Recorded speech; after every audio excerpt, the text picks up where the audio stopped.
తిరుమలలోని నారాయణగిరి ఉద్యానవనాల్లో వివిధ సువాసనలు వెదజల్లే రంగురంగుల పుష్పాలతో భూలోక వైకుంఠాన్ని తలపించే రీతిలో అలంకరించిన మండపంలో శుక్రవారం శ్రీపద్మావతి పరిణయోత్సవాలు శోభాయమానంగా ప్రారంభమయ్యాయి. మే 19వ తేదీ వరకు ఈ ఉత్సవాలు జరగనున్నాయి.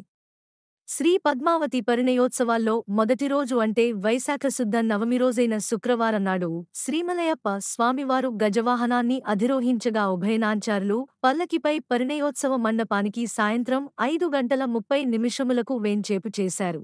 శోభాయమానంగా తీర్చిదిద్దిన పెండ్లి మండపంలో నిత్య నూతన వధూవరులైన శ్రీస్వామివారికి, అమ్మవార్లకు ఎదుర్కోలు, పూలదండలు మార్చుకోవటం, పూలబంతులాట, నూతన వస్త్ర సమర్పణ కోలాహలంగా జరిగాయి.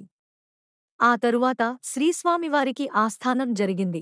అనంతరం చతుర్వేద పారాయణం, మలహారి, దేశిక, సౌరాష్ట్ర, వారహి, కాదన కుతూహల, నీలంబారి రాగాలు, వివిధ తాళాల వాయిద్యాల నడుమ స్వామి అమ్మవార్ల కళ్యాణం అంగరంగ వైభవంగా జరిగింది. ఆ తరువాత శ్రీదేవి భూదేవి సహితుడైన స్వామి బంగారు తిరుచుపై అశేష భక్తజనం మధ్య ఊరేగుతూ ఆలయ ప్రవేశం చేయడంతో తొలిరోజు వివాహ వేడుక ఘనంగా ముగిసింది.